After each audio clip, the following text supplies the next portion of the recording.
There is a shoebox on my kitchen table right now.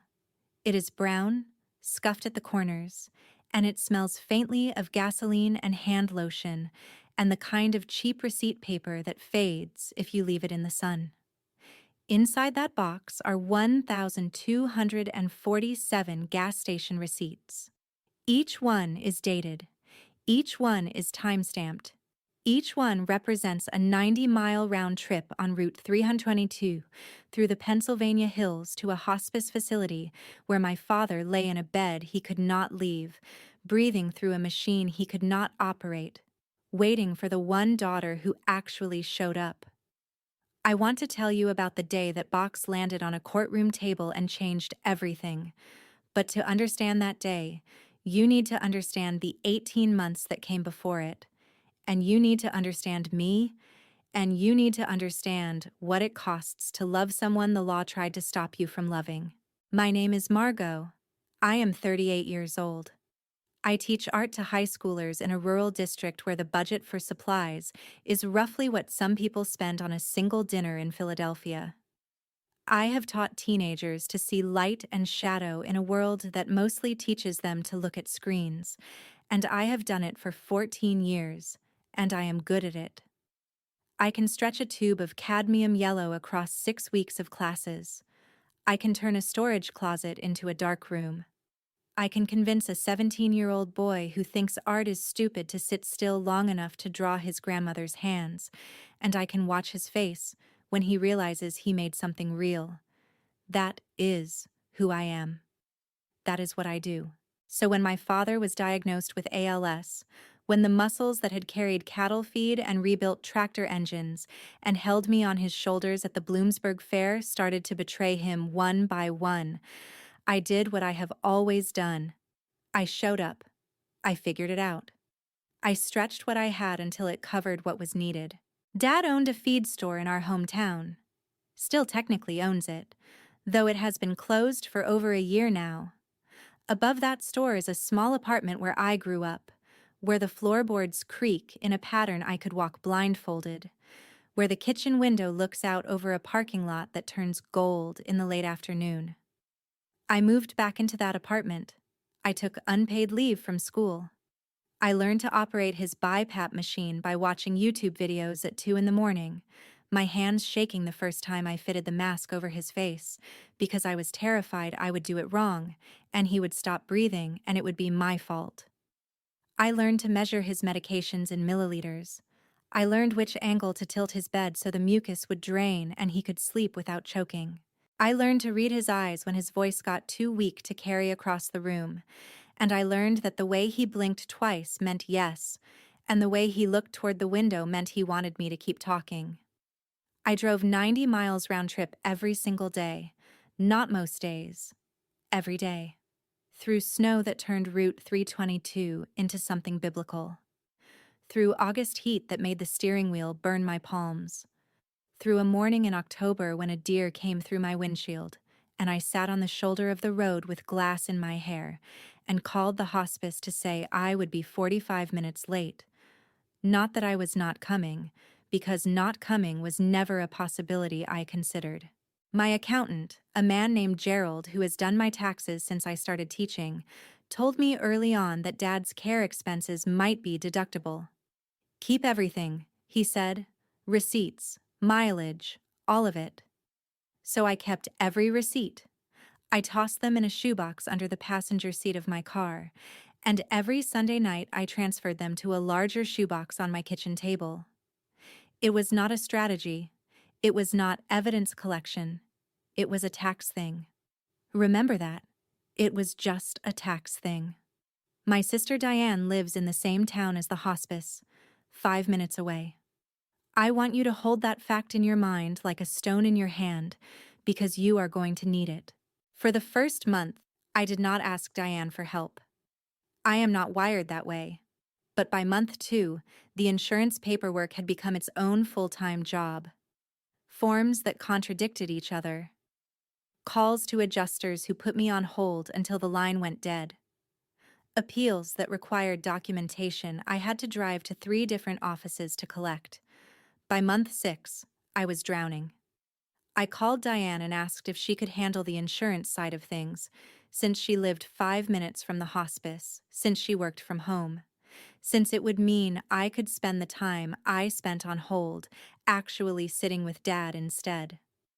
She said, and I will never forget her exact words, "Margot, I process trauma differently than you do. I can't be in that environment. It triggers me." I said, "Okay." I said I understood.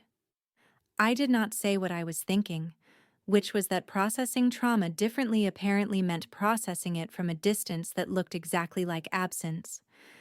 I swallowed that thought the way I had swallowed 1,000 thoughts before it, and I felt it sit in my chest like something with edges. What Diane did instead was start a GoFundMe. Help our father fight ALS, support Walter's care journey.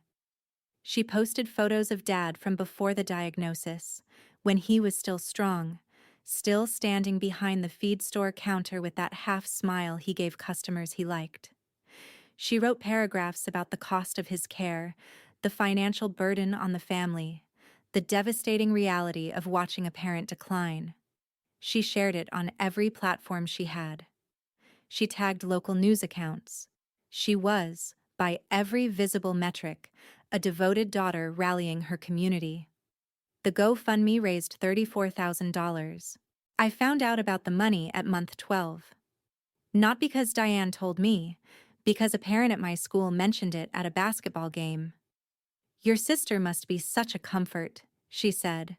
"That fundraiser was so generous." I smiled and nodded and drove home and looked it up on my phone and sat in my car in the feed store parking lot for 20 minutes with the engine running, doing math I did not want to do. $34,000. Dad's monthly hospice copay was $1,400. His medication costs ran about $800 after insurance. In 12 months, I had personally spent over $26,000 on his care. Money pulled from my savings, from a home equity line on a house I bought when I was 29 and had been steadily paying off. $26,000 from an art teacher's salary. I had not bought new shoes in a year. I had stopped eating breakfast to save money on groceries. My car needed brakes, and I was driving on metal because I could not afford the repair and his medication in the same month. None of the $34,000 had reached Dad. Not a dollar. Not a cent. 3 weeks later, I learned what that money actually bought. Diane's fiancé, a man named Craig who sold commercial real estate and wore watches that cost more than my monthly mortgage payment, had wanted a boat. A 22-foot bow rider. It was docked at Raystown Lake. Diane posted photos of it on a Saturday in July, her and Craig on the water, sunglasses, champagne, a caption that said, "Blessed Summer Vibes." I pulled over on Route 322 when I saw it, and I opened my car door and I vomited onto the gravel shoulder. My body understood before my brain accepted it. I want to pause here, because I can feel some of you listening to this and your blood is already hot, and you are thinking you know how bad this gets. You do not. You are not even close. At month 18, Diane filed for emergency conservatorship over our father. The petition claimed I was isolating him from the rest of the family. It claimed my daily visits were evidence of obsessive and controlling behavior. It included photographs of my car parked outside the hospice, taken on multiple days, presented as surveillance evidence of my supposed fixation.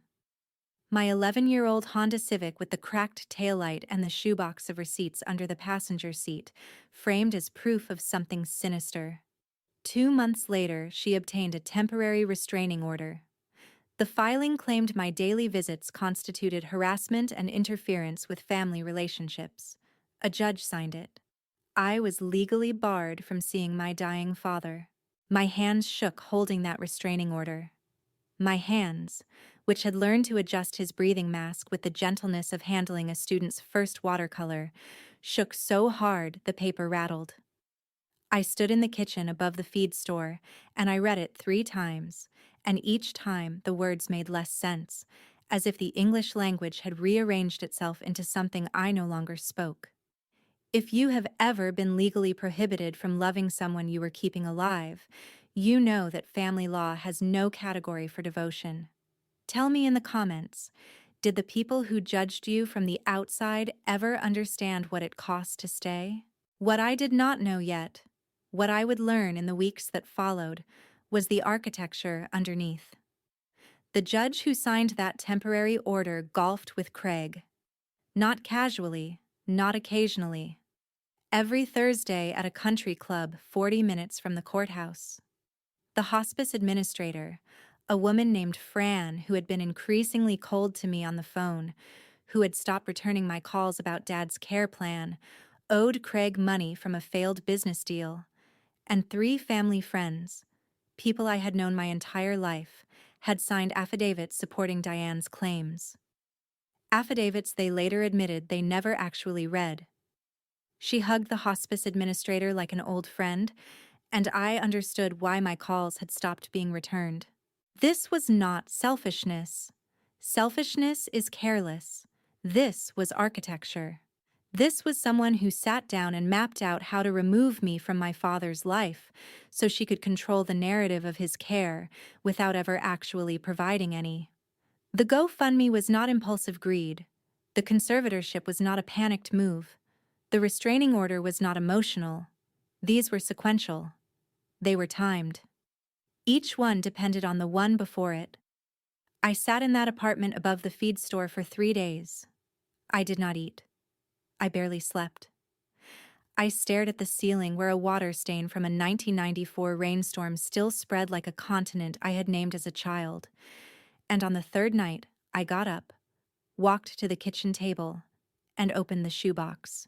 1,247 receipts, each one dated, each one time-stamped, each one proving that on that day, at that time, I was on Route 322, driving toward or away from a man who could not feed himself, could not roll over in bed, could not call for help, and who had one daughter who came every day and another who came twice in 18 months, both times with a photographer.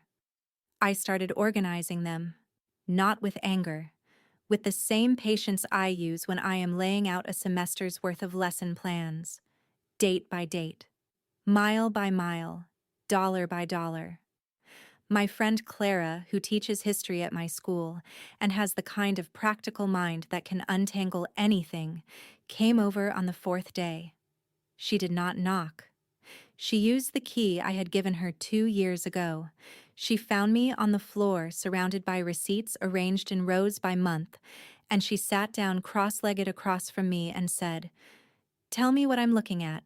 I told her, all of it. The GoFundMe, the boat, the conservatorship, the restraining order, the golfing judge, the hospice administrator. Clara listened without interrupting, which is rare for her, and when I finished, she said one sentence that changed the axis of my life. "Margot, you have been building your own case for 18 months and you did not even know it." She was right. Every receipt was a time-stamped record of presence. Every bank statement showing my payments for Dad's care was proof of who actually provided. And Dad himself, in a journal I did not yet know about, had been writing one sentence every day he could still move his hand. One sentence. The same 2 sentences, alternating. Margot came. Diane did not. Clara connected me with a lawyer named Beth Sheridan, who specialized in elder care litigation. Beth was small, precise, and had the kind of calm that made you believe calendars bent to her will. She looked at the receipts, the bank records, the GoFundMe screenshots I had been saving on instinct, and she said, "We are going to get you back in that room with your father, and the people who put you in this position are going to answer for it. But we have about 14 days before your father may lose the ability to communicate entirely, so we need to move now." 14 days. That was the clock. Dad's neurologist had reported that his remaining motor function was declining rapidly. The hand that wrote those journal entries was failing. The eyes that blinked twice for yes were dimming. 14 days to dismantle a legal barrier built on lies, or my father would slip beyond the reach of words while I sat 45 miles away, legally barred from holding his hand. Beth filed an emergency motion to dissolve the restraining order. She subpoenaed the GoFundMe financial records. She requested the hospice visitor logs, and she fought, with a ferocity I will never forget, for my father's right to be present via video link at the hearing, because she said, and I am quoting her exactly, "The court should have to look at the man they are deciding about." The days before the hearing were a hallucination of preparation. I organized 3 years of text messages between me and Diane. Every text where she called Dad, "that bitter old man bleeding me dry." Every text where she complained about the burden of having a sick parent while contributing nothing to his care. Every text where she coordinated with Craig about the GoFundMe money, discussed what to buy, how to categorize the expenses so they looked medical. During deposition, the hospice chaplain, a man named Reverend Oakes, who had been subpoenaed by Diane's side, was initially hostile. He had been told I was unstable, controlling, a danger to my father's peace. He answered Beth's questions with clipped reluctance. Then Beth showed him Dad's journal. She let him read the entries. I watched his face change. It was like watching ice break on a river in March. Slow and then all at once. The day before the hearing, Diane showed up at the courthouse where Beth's office was located. She carried a container of homemade soup.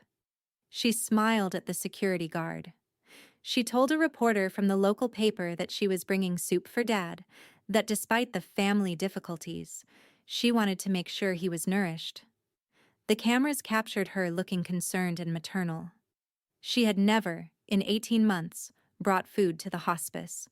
Not once. I know this because the visitor log and the nursing notes confirmed it. But the cameras did not know that. And she knew they did not know. I watched that performance from Beth's office window, and I felt something settle in my chest. Not anger. Something quieter and harder. The understanding that this was not going to stop. That she would perform devotion until the cameras left, and then she would go home and Craig would pour her a glass of wine on a boat, bought with money strangers donated for our father's breathing treatments, and she would not think about him again until the next time thinking about him was useful. And then it was the morning of the hearing, and I put on the only blazer I owned, and I drove to the courthouse, and I carried the shoebox under my arm. The courtroom was small, wood-paneled, the kind of fluorescent lighting that makes everyone look exhausted. Diane sat on the opposite side with her lawyer and Craig, who wore a suit that probably cost more than my car. Diane's expression was composed, concerned, the face of a woman being unfairly attacked by a troubled sister. She had rehearsed. I could see the rehearsal in the set of her jaw. On a screen mounted to the wall, my father's face appeared via video link. His bed was tilted up. His breathing machine clicked in a rhythm I knew as well as my own heartbeat. A nurse adjusted his pillow. His eyes moved across the screen, found me, and stayed. I did not speak during the hearing. That was Beth's strategy, and it was the hardest thing I have ever done. Harder than learning the breathing machine, harder than driving through the deer. I sat with my hands in my lap and I watched my father's face while Beth dismantled everything. She started with the visitor logs. 18 months of records. My name appeared on every single day. Diane's name appeared twice. Beth did not editorialize. She simply read the dates aloud. All of mine, both of Diane's. Then Beth lifted the shoebox and placed it on the table. She opened it. 1,247 gas station receipts. She did not read them all. She did not need to. She pulled a representative sample, one from each month, and laid them face up. Each one a small rectangle of thermal paper proving that on that date, at that time, at that gas station on Route 322, I had filled my tank to make the drive. Diane's expression did not change. Not yet. If you are listening to this right now and this story is pulling something loose in your chest, I need you to do something for me. Hit subscribe.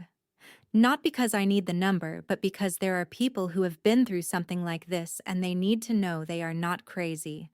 They need to know that someone fought and the receipts mattered, and the truth eventually got its turn at the microphone. Stay with me. We are almost at the part I will remember for the rest of my life. Then Beth pulled out the second box. Printed text messages.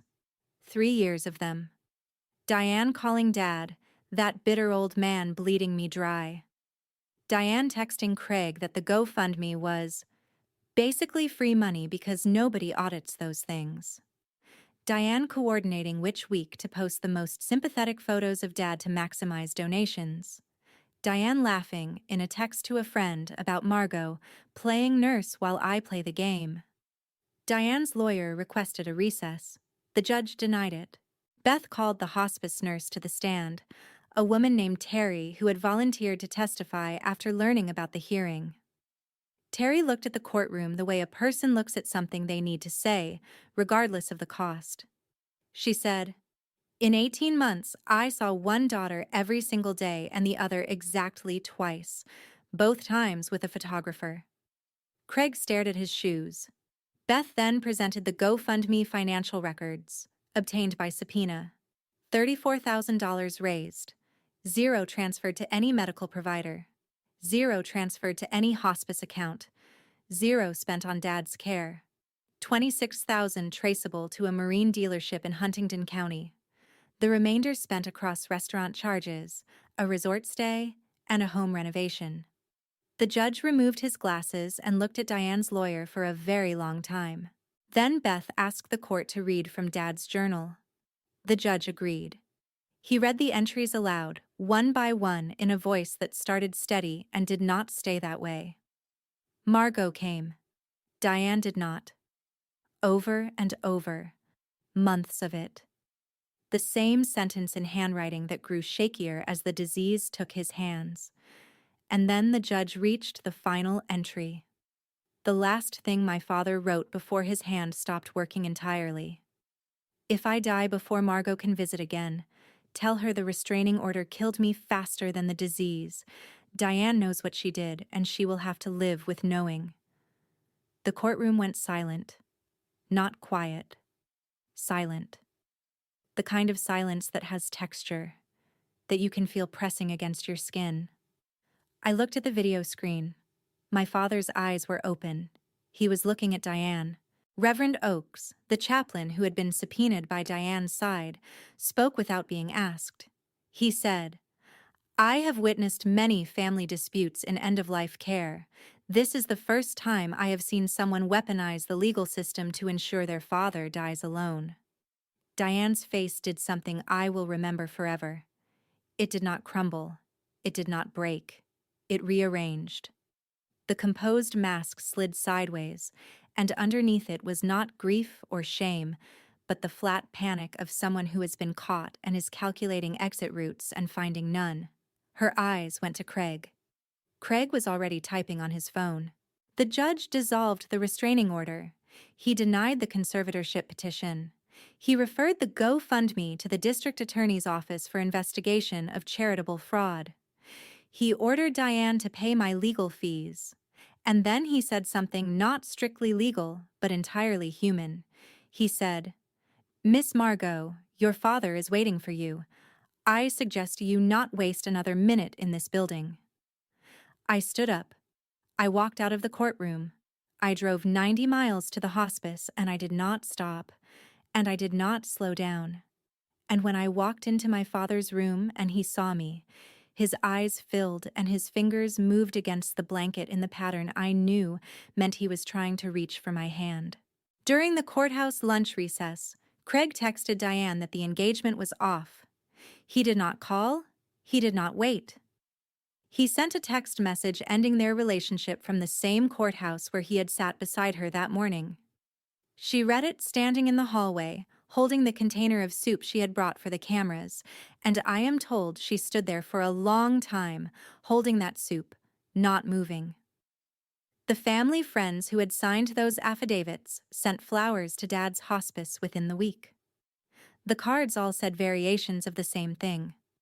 We should have asked questions. Terry the nurse told me she lined the cards up on Dad's windowsill where he could see them, and that he looked at them for a long time, and she thought she saw something like satisfaction in his eyes. Diane's world came apart the way these things do, not in one dramatic collapse, but in a sequence of doors closing.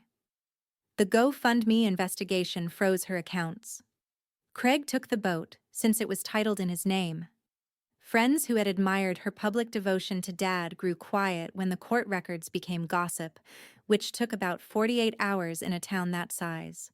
People she had lunch with stopped calling. The PTA board she sat on asked her to step down. The local paper that had photographed her with the soup ran a follow-up piece about the GoFundMe fraud investigation, and the comments section was not kind. She called me once, 3 days after the hearing. I saw her name on my phone and I let it ring. She called again the next day, and the day after.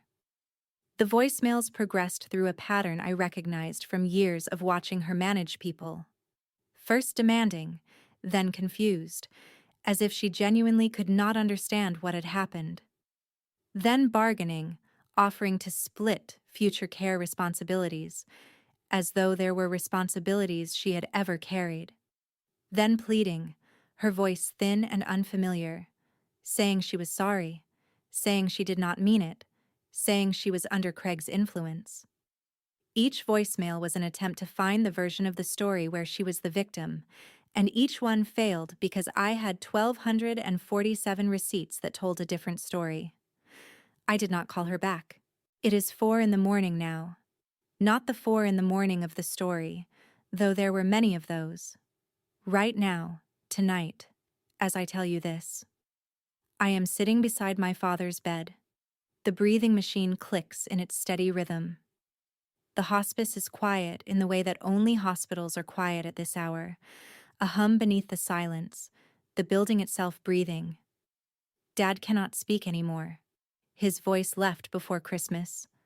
But his eyes are open, and they are tracking the window where the first light is just beginning to touch the Pennsylvania hills, turning the sky the color of a watercolor wash I would show my students and say, "Look, you cannot mix that. You can only wait for it." I am reading him the newspaper, the actual paper, because he always preferred it to screens, and I hold it where he can see the headlines, even though I am not sure he can read them anymore.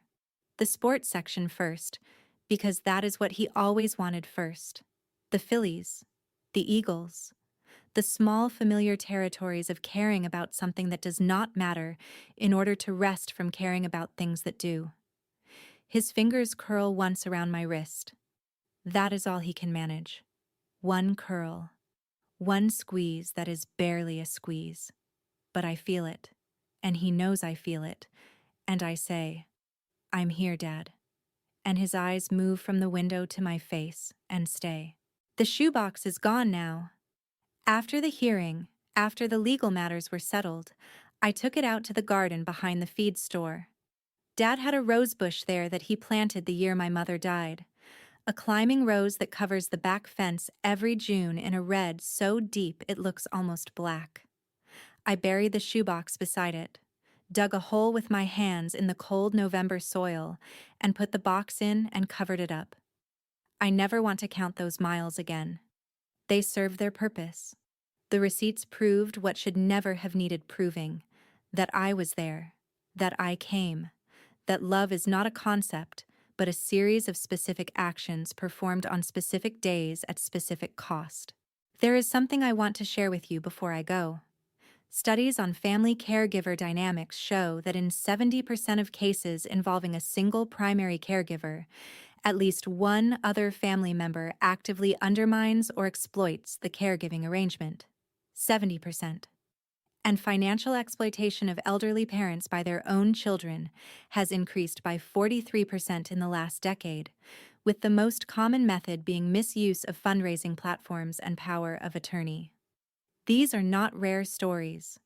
These are the stories that do not get told because the people living them are too tired, too ashamed, or too busy keeping someone alive to sit down and explain what is happening to them.